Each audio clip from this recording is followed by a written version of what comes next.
Oh, this is a common. Okay, we actually get a rare. This is a Herkert. Defense, human, powerful, neutral. Okay, I guess the common is not going to be that strong. Can attack speed up 1 for 10 seconds as the battle starts.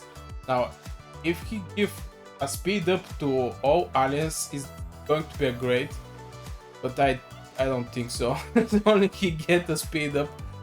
Initial recharge, firing attack battle skill, dealing cold damage to the enemy, damage modifier attack. Okay, he will do some damage. I mean, it's a defender, but not like defender with buffs, shields, absorbs, and stuff like this. So I have mixed feelings about him.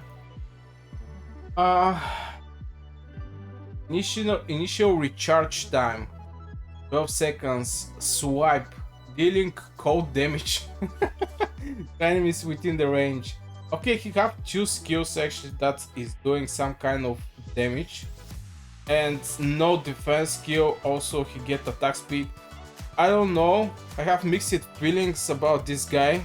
He should be a defender, but in the same time, he's a very aggressive hero with attack speed and 2 DPS spells.